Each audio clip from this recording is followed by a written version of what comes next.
8h10 sur RCF et Radio Notre-Dame. Dans 20 minutes, le journal de Radio Vatican qui évidemment reviendra sur la vacance du Saint-Siège. Et tout de suite, nous revenons sur les funérailles du pape François. 400 000 personnes réunies à Rome samedi dernier pour un dernier adieu à François. Des obsèques que le souverain pontife voulait sobres. Et tout de même, plus de 50 chefs d'État, des centaines de délégations et une foule très dense, non seulement sur la place Saint-Pierre, mais tout au long du parcours entre le Vatican et la basilique Sainte-Marie-Majeure, où le 265e successeur de Pierre est désormais enterré. Dans cette foule, presque tous les cardinaux et des évêques, notamment celui de Nanterre, Monseigneur Mathieu Rouget, qui est avec nous ce matin. Bonjour Monseigneur. Bonjour et bonjour à tous les auditeurs. Merci beaucoup d'être rentré de Rome pour être ici en studio avec nous. Pour vous, c'était essentiel d'être présent aux obsèques de celui qui vous a conféré la dignité épiscopale. En tout cas, c'était une grâce. J'étais présent place Saint-Pierre le jour de la messe d'inauguration de son pontificat. Et comme c'était possible, j'étais vraiment heureux de pouvoir être à Rome samedi. Il y avait aussi des jeunes de mon diocèse qui étaient présents pour le jubilé des adolescents avec la canonisation prévue et donc désormais reportée. Ils n'étaient pas trop déçus de Carlo Acutis. Non, ils ont vécu un moment ecclésial exceptionnel. Et puis je pense qu'il y a eu encore une très belle messe du jubilé sans canonisation hier matin à place Saint-Pierre et le cardinal Paroline. Mais c'était une grâce d'être là et puis aussi de pouvoir témoigner assez largement dans les médias généralistes de ce qui se vivait pour l'Église, de si important et de si beau. C'est peut-être d'ailleurs très étonnant, revenons un instant là-dessus, la médiatisation de l'événement. Est-ce qu'elle vous a étonné? Toutes les télévisions, TF1, France 2, BFM TV, LCI, France Info, toutes étaient centrées sur et CNews également, tout était centré sur la messe de funérailles du pape François. De fait, l'ampleur de l'émotion suscitée par la mort du pape a été impressionnante. Le fait que tous les médias du monde se soient mis en opération spéciale, et pas quelques heures, mais plutôt quelques jours, est également très impressionnant. Et ça dit quelque chose de la vitalité de l'Église, en dépit de toutes ses fragilités, et des attentes du monde à l'égard du pape, des catholiques, et à l'égard de l'ensemble de l'Église. On vous a vu sur quelques plateaux télé. Y a-t-il un message que vous souhaitiez faire passer, justement, en profiter peut-être pour annoncer le Christ d'une façon ou d'une autre? Alors, ma mission, c'est toujours d'annoncer le Christ. J'ai été frappé par la qualité de l'accueil que j'ai reçu absolument partout.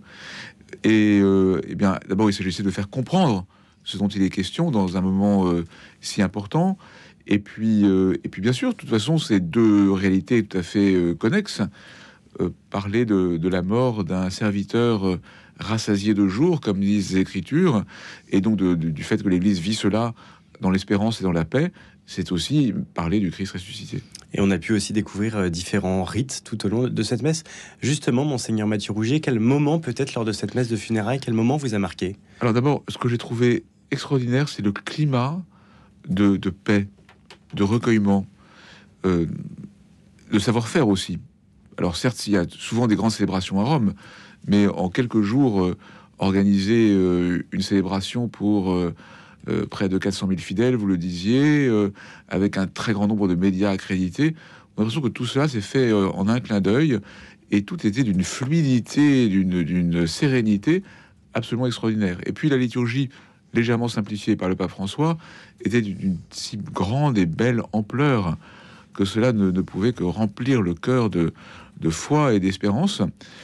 Et ce climat de grande paix m'a beaucoup touché, parce que je crois que l'Église a toujours besoin de communion, hier, aujourd'hui et demain, et nous avons fait une expérience de communion.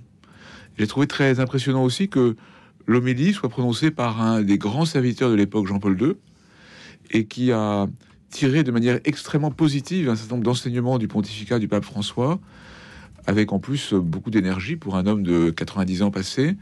Et donc cela dit bien quelque chose de l'unité de l'Église, de l'unité du chemin que nous parcourons avec le Christ. Ce que vous voulez dire par là, Monseigneur Mathieu Rouget, c'est qu'on pourrait croire que le pape François a marqué une forme de discontinuité par rapport au pontificat de Benoît XVI et de Jean-Paul II. Vous avez plutôt vu l'unité et la continuité. Alors il y a toujours des tentations de lecture rupturiste, et pour moi c'est très important de comprendre que c'est le Christ qui mène son Église, qui est le chef de l'Église. Le pape n'en est, si j'ose dire, que le premier serviteur, et de pape en pape, l'Église continue sa marche avec le Christ. Alors, dans les beaux moments que vous évoquiez, en effet, le temps de prière des patriarches orientaux a été très marquant. Je me souviens qu'enfant, j'avais été très marqué par ce même moment lors des obsèques de Paul VI, puis de Jean-Paul Ier. Et puis à nouveau, là j'étais déjà prêtre au moment des obsèques de Jean-Paul II.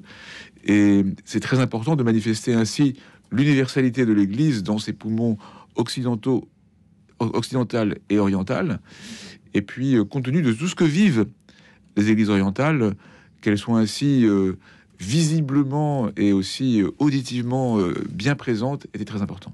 Et François Morinière, qui était avec nous il y a 1 heure dans la matinale, nous disait combien il avait été ému aussi des chants qui avaient résonné place Saint-Pierre. C'est peut-être votre cas, Monseigneur Rouget, ces chants qui étaient là. Oui, c'était magnifique en effet. Et puis d'entendre du grec, de l'arabe, chantant le Christ ressuscité et confiant le pasteur universel de l'Église orientale et occidentale au Seigneur était très important. On parlait de la médiatisation très large, et quand on voit aussi les fidèles qui étaient réunis place Saint-Pierre, il y avait des catholiques, mais pas que, il y avait aussi des gens qui croyaient ou pas. Le pape François savait parler au-delà des frontières de l'Église. Ça s'est matérialisé aussi samedi matin? Oui, bien sûr. Et ce que le pape a pu accomplir de ce point de vue-là, je pense par exemple à l'encyclique Laudato Si, qui a touché très très largement, s'inscrit bien dans la mission de l'Église, qui est, à partir du plus profond de la foi au Christ ressuscité, témoigner le plus largement possible de l'espérance qu'il offre au monde entier. Et d'ailleurs, c'est intéressant, je relisais les quelques encycliques du pape François ce week-end. On va évidemment travailler un petit peu les sujets, et je voyais que le Laudato Si est annoncé à tous les hommes de bonne volonté, pas seulement aux catholiques, pas seulement au peuple de Dieu. C'est intéressant, le pape François parfois parler spécifiquement au peuple de Dieu et parfois à tous les hommes de bonne volonté. Alors cette formule, en tête d'une encyclique, remonte au pape Jean XXIII, dans sa grande encyclique sur la paix des nations, Pacem in Terris. C'était une innovation à ce moment-là de l'adresser à tous les fidèles et à tous les hommes de bonne volonté. Et de fait, le pape François s'est inscrit dans cette logique-là, notamment pour ses grandes encycliques sociales, au premier rang desquelles la Laudato Si. Le pape François qui parlait aussi aux puissants de ce monde, il avait des entretiens bilatéraux avec les uns et les autres, et donc à ses obsèques, il y avait les grands de ce monde, et notamment Donald Trump et Volodymyr Zelensky. On a en tête cette image absolument impressionnante dans la basilique Saint-Pierre des deux hommes qui se parlent. C'est un testament du pape François, un testament très concret. C'est un testament du pape François. En tout cas, je vous disais qu'il régnait une extraordinaire paix, la paix du Christ ressuscité, place Saint-Pierre dans la prière pour le pape et pour l'Église et pour le monde, et que cette paix éprouvée dans la foi puisse porter des fruits dans la cité terrestre, c'est évidemment très important. Alors cet entretien et l'image tout à fait surprenante et belle dans la basilique Saint-Pierre du dialogue entre ces deux hommes. Maintenant, il s'agit que on aille au-delà des images et que la paix progresse effectivement. Les fidèles catholiques ont vécu un octave pascal très particulier tout de même, avec la mort dès le lundi du pape François et évidemment l'actualité ecclésiale qui a marqué tout cet octave pascal. Quelle lecture spirituelle vous en faites? Moi, j'étais très impressionné par la coïncidence entre la fin du pontificat du pape François et la fin du pontificat de Jean-Paul II. L'un et l'autre ont donné une ultime bénédiction pascale depuis leur fragilité. Jean-Paul II ne pouvait même plus parler, mais il était apparu. François pouvait à peine parler. Et puis il a pu aller à la rencontre des fidèles, tout simplement, comme on l'a beaucoup souligné. Et puis, cette ultime bénédiction pascale donnée, ils sont passés l'un et l'autre vers la maison du Père. Et je trouve que c'est vraiment très très significatif du mystère de notre foi, et dont les papes sont les premiers serviteurs. Alors donc nous avons vécu ce grand passage dans la lumière de la résurrection, et maintenant nous allons nous préparer à l'accueil d'un nouveau pape dans ce temps pascal qui est comme une tension féconde entre Pâques et la Pentecôte, et nous commençons d'être dans l'attente de l'Esprit Saint qui nous permet de vivre de la résurrection. Et donc pour moi c'est très important, je l'ai beaucoup dit hier aux fidèles de mon diocèse, en célébrant la cathédrale et dans une autre paroisse, et en rencontrant aussi beaucoup des nouveaux baptisés de Pâques. Il y a 135 cardinaux qui vont voter, mais toute l'Église est associée au discernement. Comment? Par la prière. Plus nous sommes tous disponibles à l'œuvre de Dieu, plus nous contribuons à la disponibilité des cardinaux, à ce que le Seigneur veut leur dire. c'est cela la communion des saints, c'est cela la solidarité spirituelle, c'est cela le fondement de la prière mutuelle, de la prière d'intercession des fidèles les uns pour les autres. Et donc, pour moi, c'est très important que, en quelque sorte, toute l'Église entre en conclave, en suppliant le Seigneur d'éclairer les cardinaux et de nous éclairer tous dans ce que nous avons à vivre pour l'annonce de l'Évangile aujourd'hui. Lourde mission qu'ont les cardinaux à présent. Oui, bien sûr, mais c'est une mission, donc ce n'est pas une charge qu'ils ont à exercer simplement en vertu de... Vous avez pu changer peut-être avec certains d'entre eux, comment le vivent-ils? Alors, j'ai très peu vu les cardinaux, parce que il y avait 2 lieux de préparation différents pour les évêques et les cardinaux avant la messe à Place Saint-Pierre, et j'en ai salué quelques-uns au passage, mais enfin je n'ai pas eu l'occasion d'échanger avec eux, mais je les porte dans la prière. Quels peuvent être leurs sentiments en ce moment? Je pense de grande gravité. D'ailleurs, moi, ça m'a frappé, après la paix, la douceur, l'expérience de communion des obsèques de samedi matin, après les images que moi j'ai regardées depuis la place Saint-Pierre sur les grands écrans magnifiques de la déambulation du cercueil sur la Papa Mobile jusqu'à Sainte-Marie-Majeure. Moi, je trouve que c'est très très beau que le pape y repose. Ça dit à la fois son attachement à la Vierge Marie et par la Vierge Marie au Christ, Seigneur et Sauveur. Sainte-Marie-Majeure, c'est une basilique qui a été construite en l'honneur du Christ, vrai Dieu et vrai homme, après le Concile d'Éphèse en 431, et donc de Marie, mère de Dieu, parce que Jésus est vraiment Dieu et homme.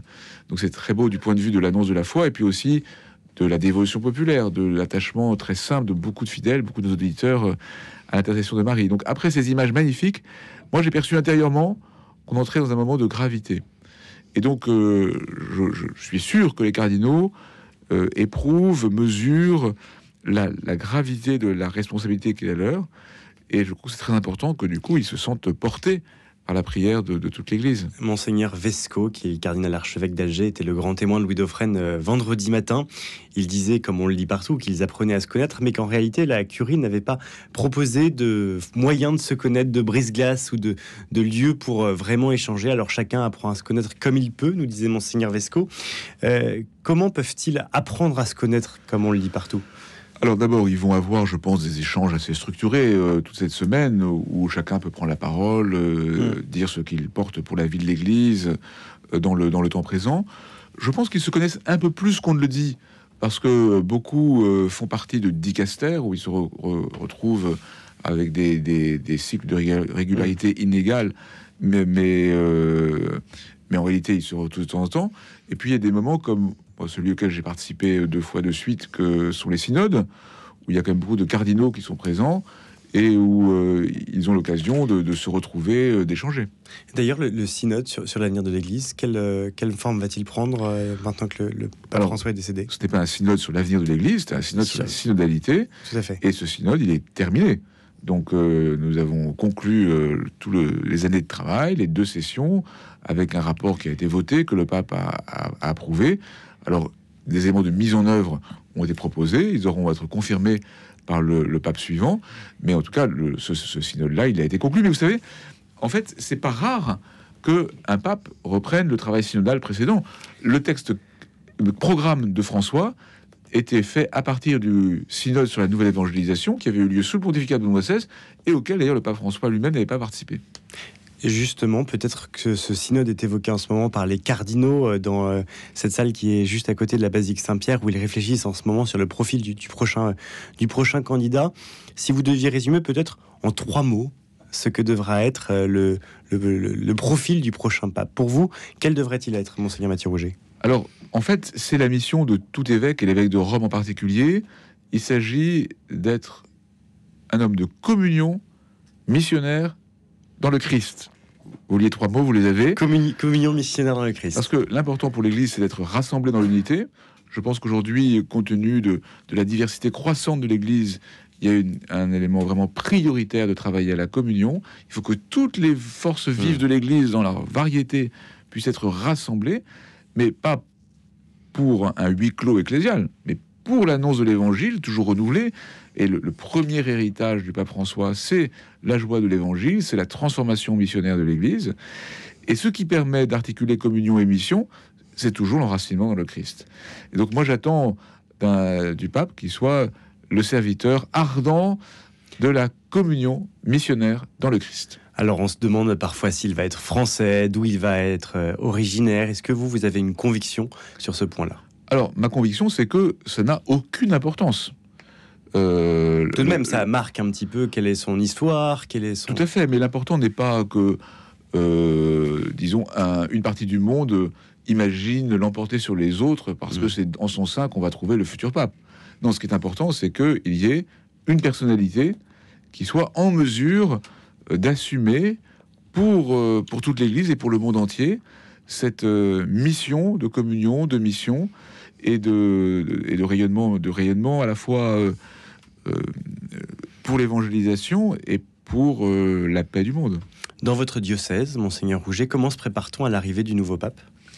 Alors, j'ai encouragé toutes les paroisses du diocèse hier à prier pour le pape défunt, parce qu'il faut continuer à le faire. Et d'ailleurs, il va y avoir 9 jours, ils ont commencé déjà de prière pour le pape défunt.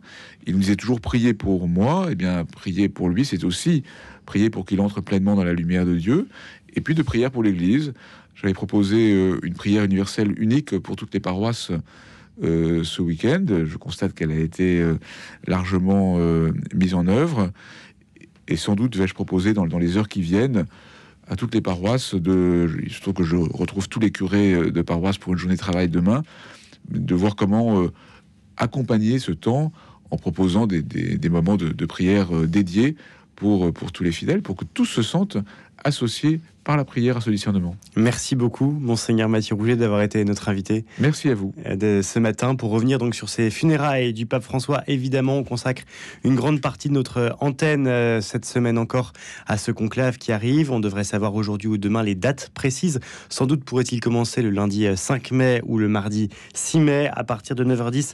Débat entièrement consacré à l'héritage du pape François avec Emmanuel Huette de Lutte et Contemplation et Philippe Clanchet.